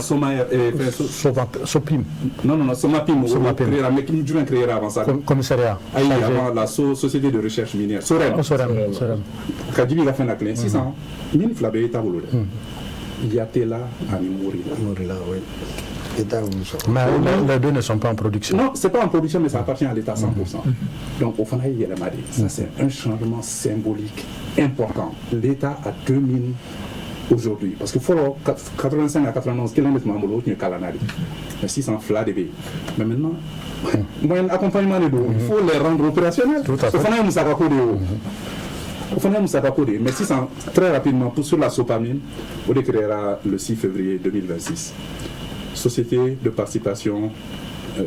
du patrimoine, société du patrimoine minier du Mali, Sopamim. On a failli de la Afrique plateau quand Chine, Chama. Bon, ça nous aura tant de rouler. On a qu'un Malika, qui me restera là tant de Malivolo, qui n'est pas tant de rouler, qui n'est pas ni yo autant de rouler, qui n'est pas là tant. Yo au Faragnon pour la société qui est là. O bɛ bɛn joli ma n'a fɔra ko k'u sara a sanu na ou n'a fɔra ko ka u sara a tɔnɔ la tɔnɔ sigiyɔrɔma 15 a société bɛɛ ta faralen ɲɔgɔn kuma tɛ ko o 35 sigiyɔrɔma 15 i mana taa diɲɛ yɔrɔ o yɔrɔ k'i mago bɛ musaka fɛn fɛn na n'i sera a ɲɛfɔ cogo la a bɛ d'i ma parce que avec donc patrimoine bibolo. C'est comme il est à la banque là, aucun n'a pas de titre foncier bibolo. Aka ira ka foko hectare bibolo ita da do. Mais minga di musaka minga di bango di marque na c'est vrai. Donc voilà, mime c'est qu'à changer pas connait quand un papier quand même. Mais à masse il a table. Mais me faka yoro mi e atoro di mo la ni ngali mi to bala. Ni min tan durum be bi na kuma challenge no est-ce que jamana be na sec est-ce que atna sega ni nationaliser ina fo Nigeria ke chuga no iranium na na ya ke kuma na fa bala ka se jamana be convenir bala il y a tela ni Morila nationaliser radio Djiby ya fina mon de tan durum be mo mais tan durum mais eta ke me sara la tan de afori na ki be se ka bisaba nduru sura la mo nduru ni tura ye ka san est-ce que yo san folo. Parce que l'IA nationalisé, mais de janvier à juillet, ça nous dit que nama ferré. On a gagné de haut. État m'a voir sur barik m'a voir sur. Allez, ça nous voit na keme sara la bisabani saba, jamana ka sorobe bo lulu gungo to de la. Ya famia. Barik keme sara la o ka tanduru soro be bo o nini la. Et lolo gungoto de la parce que farafina be ale flana de sanu boro min ka bona be dinya kono ni sanu boro min ta mun ka bon dinya kono na be kan lolo gungoto bo kono o de date kuna pana kalushi bon ni ya nationaliser i b'a datugu i sigi a kan musaka min bɛ don a la don o don pour que ka sanu a ɲinini musakaba de bɛ don a la a bɔli musakaba de bɛ don a la mais a musaka bɛ se ka sɔrɔ. D'accord. Voilà. Faraba an bɛna i fan fɛ parce que bɛɛ fana ye message sɔrɔ ko a problème bɛɛ aw de fan fɛ ani y'a faamu kɛ yala ni problème ye a bɛ se ka bɔ a la cogo di. Voilà, Bokele o diyara n ye n bɛ ci fɔ comment dirais-je n sera ɲɔgɔnlu fana na a k'a lajɛ a ka miniko ninnu fana ni fɛn kɛ kuma la dɔɔni a ka an ka hors page a ka kuma o kan dɔɔni pour que o b'an lafiya dɔɔni quoi parce que a b'o dɔn Djibo fana même chose voilà donc an yɛrɛ sigikun de y'o ye et puis fana ni mɔgɔ miliyɔn 2 dɔɔni de sigilen don k'o kuma nin lamɛn voilà parce que miniko nin ye étranger ko de an tɛ foyi dɔn an n'olu yɛrɛ tɛ bɛn dɛ donc Bokele donc Bokele n bɛna yɔrɔ min na fɔlɔ gɛlɛyaba min b'an kan fɔlɔ o ye banque ko de ye papier t'a bolo a bɛ baaraba nin bɛɛ kɛ papier t'an bolo garantie t'a bolo an tɛ papier ta yɔrɔ dɔn a bɛ baara kɛra kun fɛ ten dɔrɔn voilà Bokele n'an ko bi k'an b'an ka sanu san wari pase banque fɛ gɛlɛya belebele de b'an kan a fɔ dɛ ni m'a fɔ su na parce que n'an ye wari bila banque la parce que sanu gɛlɛyara bi sanu i b'a dɔn sanu kilo kelen bɛ taa i jɔ miliyɔn 90 na bi Ah bon? compteur mɔgɔw bɛ yan y'a ye n'a fɔra ko e bɛ kilo 88 000. voilà 88 000. 88 000. A fermera samedi don. d'accord an bɛna so écrit an bɛna kuma di maintenant sisan n'a fɔra ko e ka 88 000 Gramme kelen. ayi kilo kelen ayi o gramme quoi gramme kelen voilà o gramme kelen voilà maintenant sisan n'an ko k'an ka mankan wari bila banque la pour que ka se ka sanu san o problème ba de b'an da la banque fana b'an ɲininka ko je sais pas ko blanchiment d'argent mɔgɔ min b'a ka damanda la a bɛ k'a ka sanu débrouiller bɔ k'a bɛ taa ka sanu san en tant que collecteur an tɛ se ka wari bila bɔrɔ la k'o d'an kun wari dɔ k'i faga nɔfɛ ni pasera banque la o fana na o bɛ ɲininka ko comment dire ko blanchiment d'argent e bɛ nin baara kɛ n'i ko k'i bɛ sanu san kɛ k'e bɛ sanu fɛn fɛn san k'e kana n'o papier i ka wari bɛ bloqué la C'est clair. a dɔw ko sa a dan ne ka taa ne ko an bɛ se ka taa cogo la vas-y kuma b'i bolo vas-y ne bɛ wari d'e ma par exemple moi je te dis que ne ye raffinerie Marina Gold ka chaîne dɔ ye bɛɛ ɲɛ b'i la dɛ awɔ chaîne dɔ ye ne bɛ sanu san Marina Gold bɛ wari di ne ma ne bɛ sanu san pour que a bɛ se ka na a ka raffinerie la mais wari min bɛ di ne ma ko ne k'o bila bɔrɔ la ka taa burusi kɔnɔ n bɛ mɔgɔ minnu cɛ ma nationalité tan ni kɔ mais o ka gɛlɛn Bokele ne y'a bila banque la fana n bɛ ɲininka papier la papier min yɛrɛ tɛ ne la ne tɛ papier min yɛrɛ sɔrɔ cogo dɔn et puis fana Bokele n ka wari bɛ u b'an ka wari bloqué o la f'i k'a fɔ k'a fana nin ta Ko blanchissement. a ko blanchiment d'argent ne bɛ blanchiment d'argent kɛ ne yɛrɛ t'a dɔn o kɔrɔ ye fɛn min ye blanchiment d'argent parce que voilà donc o problème ba de b'an kan ok banque filɛ ni anw ni banque bɛnna la an bɛ se ka wari min bila banque la mɔgɔ caman bɛ yen o tɛ se ka bila a la secteur caman bɛ yen o tɛ se ka bila a la an hors pair ninnu parce que sanu kilo kelen bɛ t'i jɔ fo miliyɔn 80 na dɔw bɛ yen olu bɛ se ka kilo 5 kilo 6 san par semaine mais n'a passera banque fɛ banque ka importance de b'o la et puis banque yɛrɛ bɛ se ka mɔgɔ wɛrɛ fana dɛmɛ a la a bɛ se ka an fana ni canaliser o cogo la ka dɛmɛ d'anw ma mais ne yɛrɛ kɛra anw yɛrɛ kɛlɛbaga ye fɔlɔ mɔgɔ min yɛrɛ filɛ sanu san papier tɛ mɔgɔ min bolo ko o ka na n'a ka sanu san papier anw b'a bɔ dama na de k'a san en tant que collecteur an bɛ taa san ŋaɲan kɔnɔ an b'a san min ma an t'olu dɔn an b'a sanu san min ma ŋaɲan kɔnɔ an t'olu dɔn maliyɛn don wa maliyɛn tɛ o non c'est le prix qui compte chez nous o filanan ye mun ye an bɛ sanu bɔ yɔrɔ minnu na an b'a dɔn an ka dugukolo la mais i b'a sɔrɔ mɔgɔ dɔw bɛ Bamakɔ o kɛlen ka permis kɛ o dugukolo la an ka sɔnɔforow b'a la an ka mangoro forow b'a la an ka dayirimɛ yɔrɔw b'a la an ka sanu ɲini yɔrɔw fana ni b'a la ale dalen don yen a nana permis k'an ka yɔrɔ la an b'a ko sɔrɔ on n'a pas été consulté an t'a kalama permis taara cogo min na an t'a kalama permis ye min ye an bɛ bara min na petit minnu de bɛ ka baara kɛ sisan i b'a sɔrɔ u y'a feere petit minnu ma petit minnu minnu ye fana olu bɛ bɔ kɔkan de ka na baara kɛ donc e sigilen don an ka damanda la k'e bi une fois que n'an damanda la n'an damabaralaw ye sanu yɔrɔ min na 1 mois 2 mois i b'a sɔrɔ o feerela mankan bɛ wuli a nɔfɛ dɔw b'a fɔ k'ale ka permis don Bokele n b'a f'i ɲɛna Mali kɔnɔ yan i tɛ se ka kilomètre 2 sɔrɔ damabara yɔrɔw la n'o tɛ dɔ ka permis kɔnɔ permitigi dɔw yɛrɛ bɛ yen olu yɛrɛ ma deli ka se u ka permis kɔnɔ i y'a faamu donc anw fana b'a ɲini gouvernement fɛ sisan komi an y'a mɛn ko permis dɔ annulé don permis bɛ sɔrɔ cogo di anw yɛrɛ sigidala mɔgɔw bolo parce que an ka yiriforow de b'a la an ka dayirimɛ yɔrɔw de b'a la wa an ka damabara yɔrɔw de b'a la comme géologue yɛrɛ bɛ yan Jibiri bɛ yan a bɛ se k'o expliquer an ɲɛ an b'a kɛ cogo di ka permis sɔrɔ an yɛrɛ ka dugukolo la parce que e ta t'i ka dugukolo ye dɔw de ka permis b'a la don dɔ la a bɛ n'i ka yiri compter ka wari d'i ma k'i wuli ka bɔ yen ok ni i sɛnɛkɛyɔrɔ t'i bolo ne t'a dɔn i ka diɲɛlatigɛ bɛ kɛ cogo min na parce que an b'o de kɛ ka ɲɔgɔn nafa an bɛ dama de bara o dama bara wari min an bɛ permettre ka sɛnɛ k'o de la donc pour que ka se ka balo sɔrɔ ka dun ka fa sɔrɔ o la donc o gɛlɛyaba de b'an kan ani sanu transporteri n'an ko man kan bɛ sanu bɔ a damanda la ka na n'a ye centre d'achat la o problème ba de b'an na n'an minɛna poche la e bɛ ɲininka e ye sanu sɔrɔ cogo di n'i ko k'i ye sanu san a bɛ fɔ k'i ye papier di mais o papier t'e bolo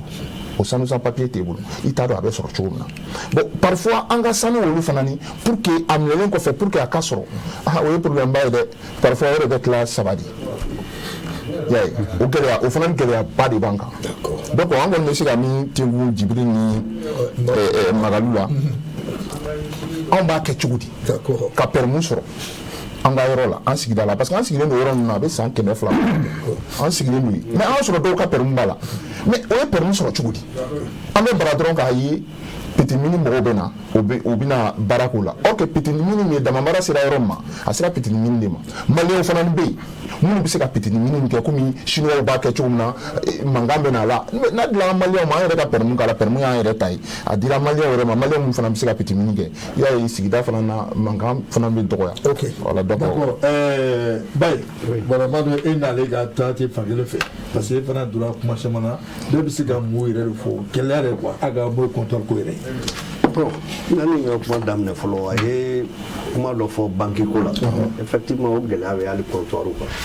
parce que n'i ko k'i bɛ sanu san wɛrɛ tɛ wari fitinin ye quoi wari ba de don mais ne yɛrɛ ka faamuyali la Mali banquiw ma sanu ko faamu quoi. gɛlɛyaba de b'an kan o m'a faamu parce que ne taara banque caman na n'u an ka gestionnaire de compte kumara u ka chef d'opération n'u kumara il me semble que u ma sanu taabolo ko faamu.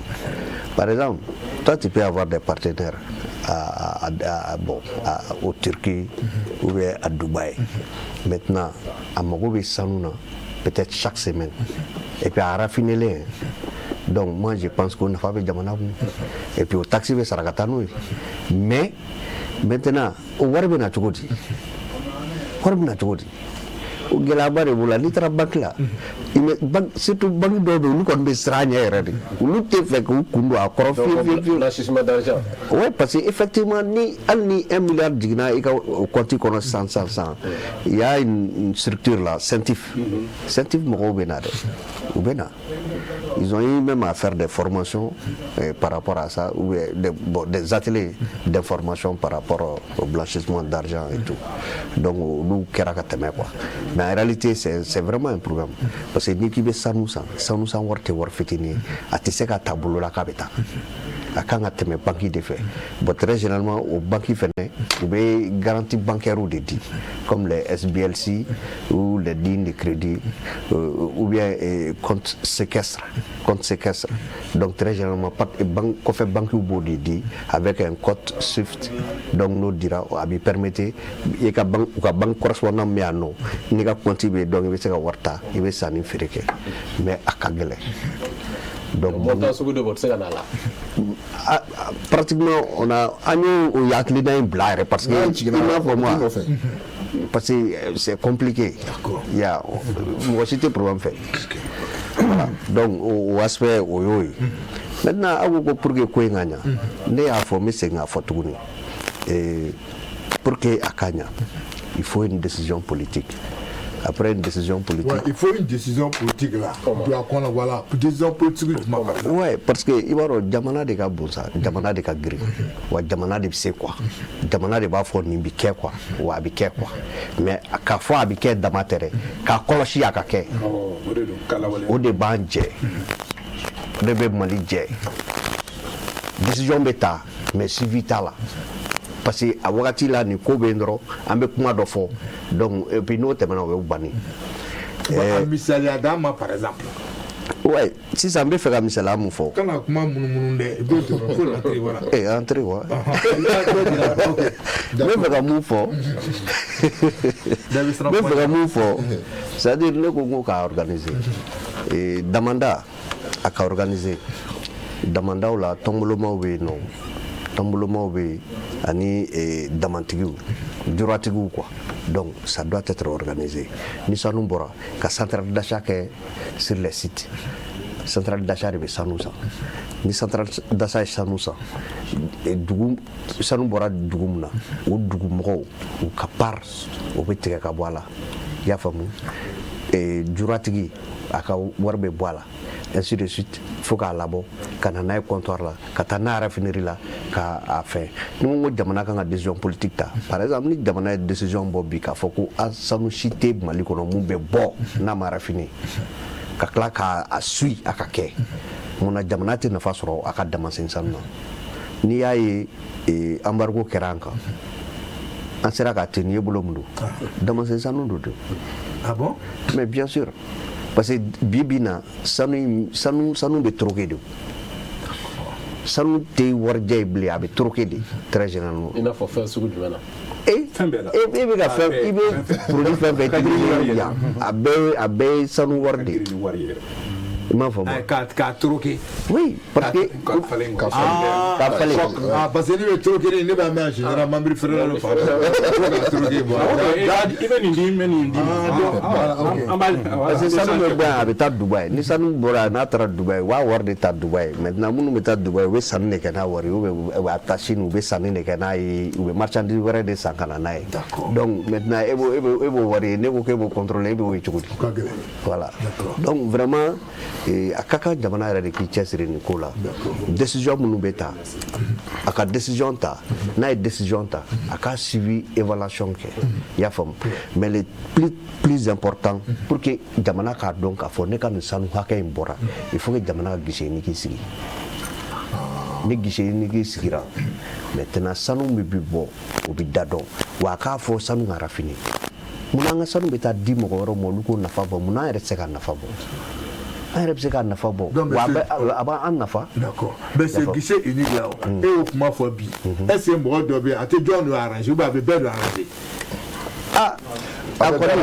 A kɔni. Parce que n'i y'a ye a tɛ ka kɛ bi ma to an ye nin kuma fɔ. Donc i b'a sɔrɔ yɔrɔ dɔ la. A papier sera jamana structure tɛ a papier an ma papier bila yɔrɔ min na k'a lajɛ.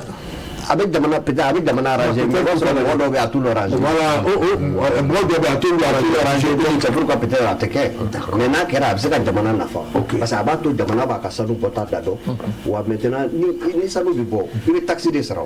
aujourd'hui fɔlɔ sanu mun ye taxe kun ye 3% mais sisan u nana n'a ye 2% na mais halisa o ka ca n'i ye sous région jateminɛ dɔw ka sanu taxe d'exportation 0,50 de don. 0,50 ou bien 0,25 parce que ni sanu fana jateminɛ mɔgɔ dɔw bɛ par exemple comptoir caman bɛ yen nɔ a bɛ sanu feere mais o kɔrɔ tɛ ko sanu wari b'ale de bolo quoi c'est à dire c'est comme si coxeur quoi e de ye waritigi ye ni sanu minɛ e fɛ n b'a a latɛmɛ maintenant n bɛ dɔrɔmɛ 10 ou bien dɔrɔmɛ 20 sɔrɔ a la bon maintenant n'a fɔra k'e ka bilan kɛ k'a fɔ e ka comptoir la ko 100 milliards tɛmɛna ye ko e ko o taxe sara ta kaso la o t'e bolo e ta tɛ e kɛra sababu ye dɔrɔn a ka tɛmɛ donc il y a cette difficulté là. Ok. Bon Djibi, moi les gars question tɛna jɛ parce que lui voilà si tu peux répondre à ce qui effectivement a ka ɲininkali ɲininkali damabaarakɛla caman bɛ kunpan na na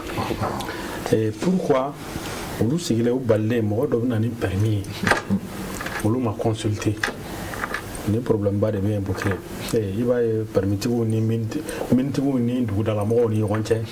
a problème caman de bɛ yen ne yɛrɛ da donna a caman na a dɔw yɛrɛ b'a fɛ permitigi ɲɛna taa fɔ jamana ɲɛna k'i tɛ se ka baara kɛ yan ko ka mun kɛ ka taa fɔ jamana ye permis min d'e ma e tɛ se ka baara kɛ yan dɔw dugudenw de b'o f'i ɲɛna i bɛ duguden dɔw sɔrɔ olu b'o fɔ u bɛ hali jamana yɛrɛ de f'i donc c'est pour la kuma daminɛ na n ko dugukolo ye jamana de ta ye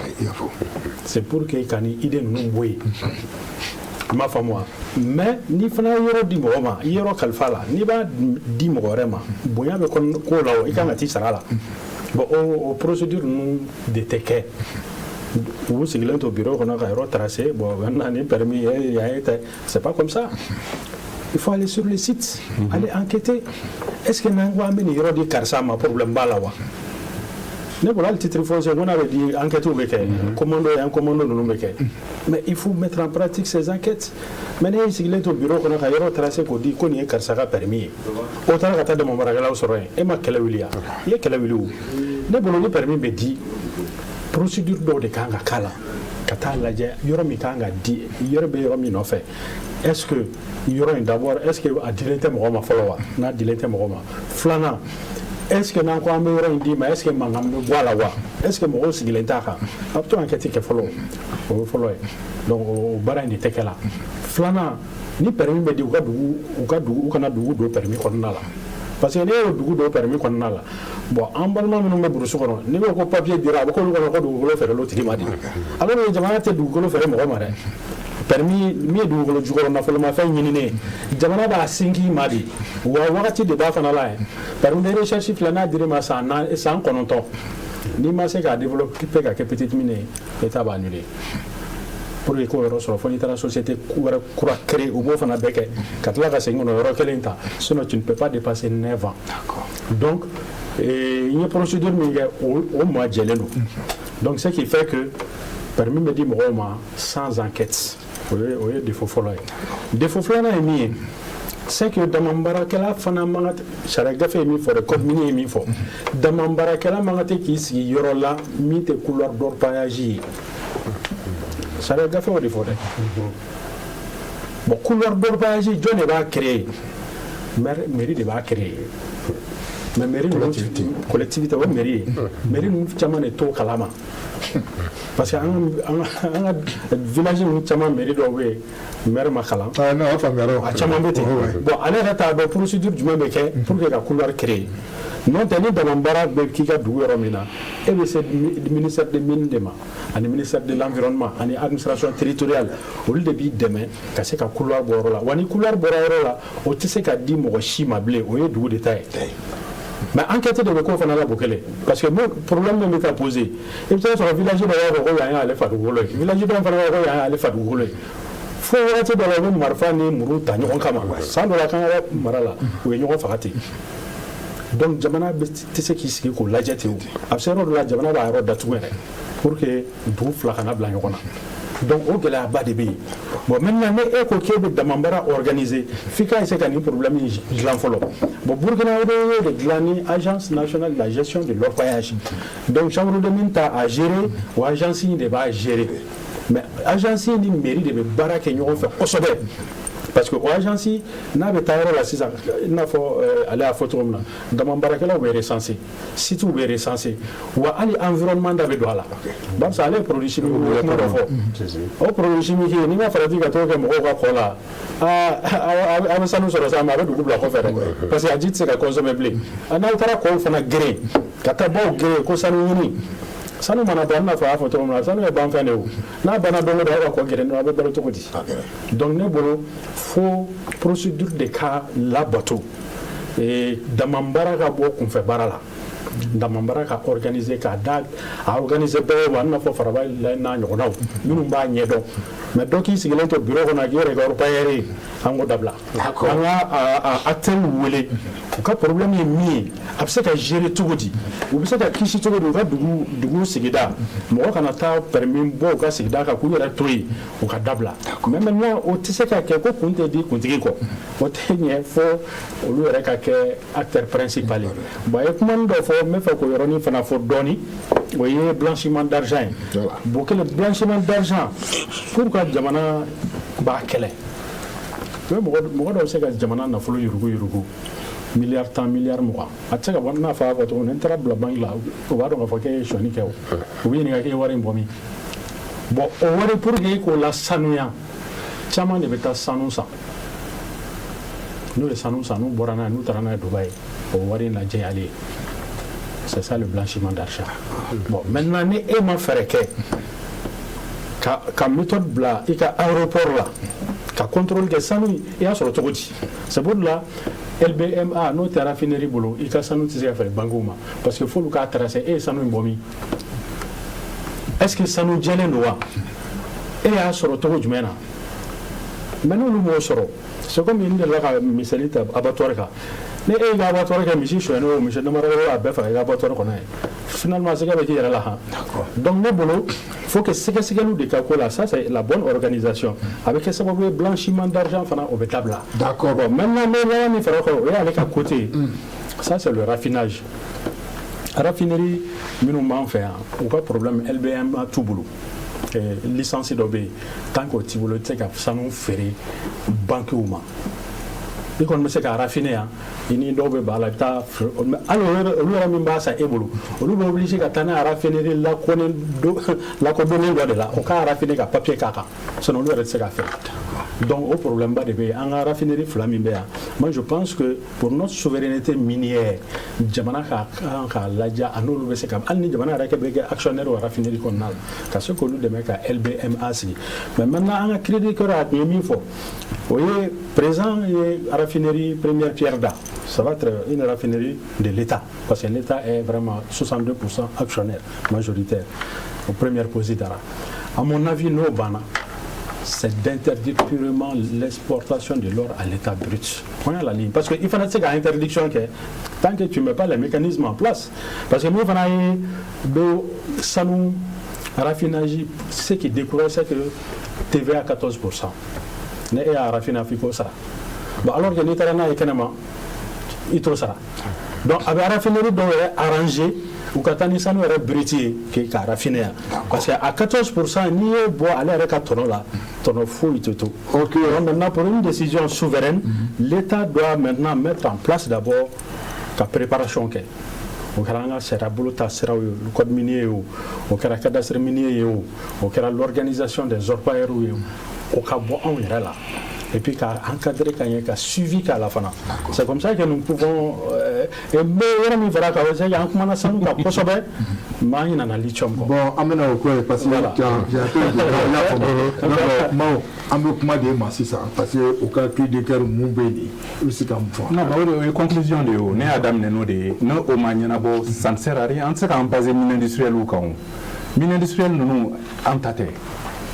en tête salon, je pense que les 15 mines industrielles tandoui où il y a mis fait salon na be milliards bas ça va pas. Je lui donne à Mali pendant milliards bas kele.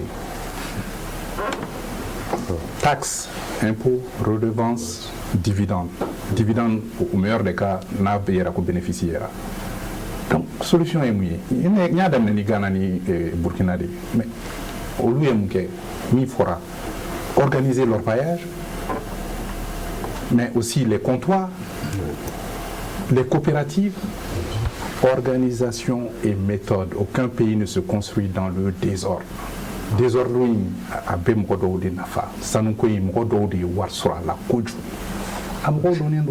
on les connaît. On les connaît.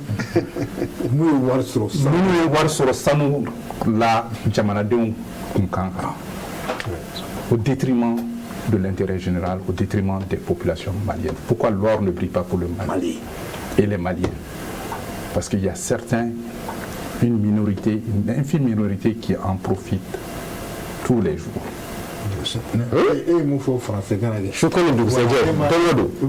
Donc il faut que si ça, on a segui la dryade là, ça nous coûte à se faire. Texte Tara, texte Nunkain, avec seguir vraiment dans la bonne direction. Souveraineté mi fora parce que n'y a une sega comme tout ni n'ante frontière fangala faut une tatou en sera de compagnie minière parce que compagnie minière nous multinationale nous fanga de boula toi vous jamana nous donc vous pensez qu'à influencer bas de boula. Barrick Fleignier. Barrick est la deuxième plus grande entreprise productrice d'or au monde. La plus grande compagnie minière au monde fait 250 milliards de chiffre d'affaires. On a PIB 20 milliards. Donc, en nous, tu sais qu'il faut qu'on bêta. Et puis, il y en a qu'à faire le fort. Depuis 1987, l'État malien est relié la unique. Connu kan ma sɔrɔ sanu bɔ yɔrɔ compagnie minière ni état cɛ ko ka taa n'a ye CIRD la n'o ye banque mondiale ka tribunal arbitral ye ya bariki problème in taara yɔrɔ min na CIRD n'o ye banque mondiale ka bolomafara don n'a sigilen bɛ Paris centre pour les investissements et les règlements des différents relatifs aux investissements. Bon, donc, il faut que an ka segin encore an ka lajɛ sanu bɛ se ka jamanadenw nafa cogoya min na mais maintenant n bɛ fɛ ka min fɔ cadastre minier a fɔra yan cadastre c'est la clé mais cadastre de dɛsɛlen bɛ ka kɛ Mali la yan. Ni y'a san 30 ye jamana ɲɛma fɛn fɛn mana na a b'a fɔ k'a bɛ cadastre kɛ a tɛ se k'a kɛ munna ni cadastre foncier n'i y'a kɛ n'i ye bouton digi ni dugukolo in i b'a dɔn mɔgɔ min t'a dɔn dugukolo ye jɔn ta ye titre foncier ye jɔn mun ta ye c'est pas pour les commerçants c'est pas pour les hommes d'affaires c'est pas pour toi et moi minnu t'a dɔn olu dɔnnen don olu tɛ fɛ u ka dɔn mais n'i ye an kɛrɛfɛ jamana dɔw ta impôt min bɛ sɔrɔ foncier la à travers le cadastre, ou t'es sur un pochi là, mais à tes mal là. Jimmy a parlé du cadastre minier. Mais on devait opérer la FIA, on devait bien la FIA, parce que couloir nous, à des titres miniers nous, mais à n'a bien la donner nous. Mais désormais, j'aime me dire qu'il y a des titres takadi moi vraiment. Warren Mimbedo là. Au total, les 20 titres miniers dont il parle là, parce que le gouvernement est fermé à Bella, mais avec des avantages, nous ne barak et Jamana, mais nous ne barak où il y aurait plus. Autant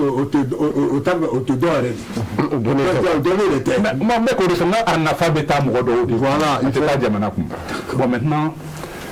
et titre de propriété, atteignez encore. Ni fait ni banque à baraquer au titre de propriété, ni fourreau bibolo. On y a quelqu'un pour les investissements à la Tona, au fils du Niger zone. On y a fait des mots, nous du Kolo baraquer. On a titre de propriété d'Ouma. Et titre de propriété d'Irima, il y a la banque de Wardima. Mais banque c'est la Wardima, parce que du Kolo bibolo est à terre. Parce que investissement de fin de camp, Wati de Kono, Wati papier de Boudima. Ni papier bibolo. Jamayira bibolo ka barakan banque be daila ka barak titre opérateur ni cadastre minier bibolo nous ka couloir diruma mais c'est un titre de propriété ça résout le problème et c'est le problème de traçabilité au défend na ni blanchiment ni fait on moi ça nous bora rodme ay LBMA for London Bullion Market Association mais il n'y a que deux raffineries dans toute l'Afrique qui ont cela, au bébé Afrique du Sud. Afrique raffinerie touche à tout boulot. Mais au Ghana, qu'est-ce qu'ils ont pu faire? C'est la traçabilité. Ou bien marqué qu'à sans nous Damadala, na Bora Ghana, ou bien certifier que ça vient du Ghana. Bon, na certifiera, quand la titre de propriété d'Irima. Mais on revient, c'est la banque centrale qui achète. Alors, il y a un problème, je sais qu'il y a un problème, il faut résoudre. Damada Sanu fait la banque centrale, banque Sobaïn de Bassan. Bassan au prix du marché. Il y a un titre de propriété bibolo, certification bibolo, banque centrale Bassan. On a banque centrale Bassan. Parce que ni banque centrale, il y a ça, il y a un bas élément,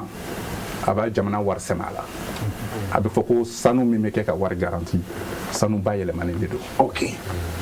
Donc, au bébé, donc blanchiment, Banco Vesseran, Banco Vesseran, Saintif, centre de traitement des informations financières. C'est contre le blanchiment de l'argent. Wari il faut qu'à donc à Boraïro maintenant, parce que ni Wari Djelente, Banco Vesseran sanctionné. Kalo iba mais ko Banco iba ou fin de ça, amandi bleu va de ça. Ni ou ye Wari temetoye ou bien nous Wari blaing ou te Wari mimboro. Commission bancaire be avec à Barabola. Et banque centrale be avec fanabe sekeseli ko au bela. Donc Banco sera kumbe. Mais ni titre de propriété et cadastre bibolo. A donné rapport à sa comptoir mina. À traçabilité à certifier les nous. mais mingadi c'est OK. Donc on avait banque la farnia. D'ailleurs, il y a une fois, moi j'ai beaucoup apprécié ce que vous avez dit par rapport aux banques. Où t'es ni métier non, mais Frafina en yereka ressortissant d'eau. Nous yere banquissant. Olu yere beka do sanu ko la 600. Donc a bara beka yelema don doni. Parce que banque bara nous te ni fen nous don mais o beka famia doni 600. Mais aya fo monsieur Diarra anya fo tukamna ni état ma initiative ta atenya na bore. Mais la pratique est toujours en avance sur la législation. Donc on détanga avec la chambre des mines en allant vers les législateurs okanga ta nyefo wasablon de là. C'est un thème wasablon na obtanye fo wasablon mo là. Obtanye fo ministère ou là. Et je répète, ani chite se gagné, ni état marqué, ni état ta là, en amont et en aval. Gibi agence et fort, ça ne suffit pas. Et Drukolo, administration territoriale, c'est l'administration territoriale qui gère les collectivités locales. Il faut le ministère des Mines, il faut le ministère des Finances, il faut le ministère de la Sécurité. J'ai géré beaucoup de dossiers sensibles comme ça, avec des violences comme il l'a dit. Donc ni en amont à sécuriser ni l'État ni cadastre là c'est déterminé ni changement mais que vraiment que ça se fasse dans la transparence au bena chama bo et Géléan Nouna. Bon et vraiment je pense que enfin il faut aussi une commission interministérielle et en aval faire des romna guichet unique.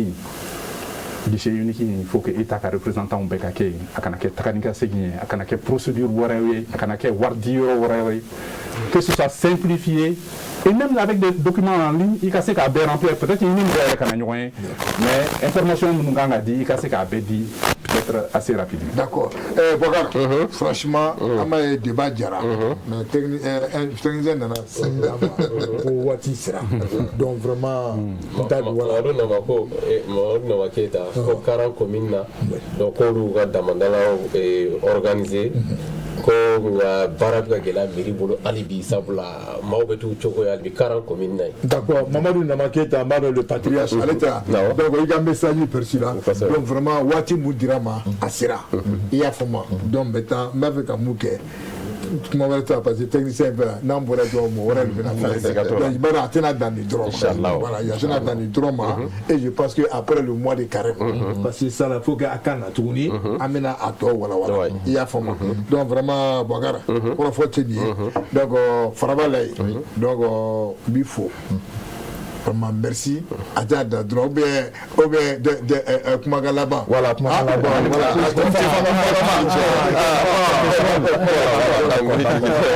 donc bouclé vraiment à Djaranye débat ni ani famille chama soro la parce que de mambarala mo ba yiriga de sigiri be ko na men bi ani kuma do men bi amadi ga mi d'accord ani blasra do yebi vraiment ba enfin donc menga association refo no association de mankoyi na nyema yi Pemba Keita bima national ka teleso mo fo ka de mambarala be fin be mali ko no ka be fo d'accord kren yala menga cercle de mambarala fo no nyema yi bagar sidibi katla ka nga commune re jeunesse nyema fo no gagna commune ni o jeunesse nyema ma afo no to ma mutu sidibi d'accord Robino donc on a caché dembela jeli fo katla ka be on mo fait sigiri plateau ka fo ni ka be ba ko so ya beta alors merci donc vraiment ka fo ani ni munu yen boroke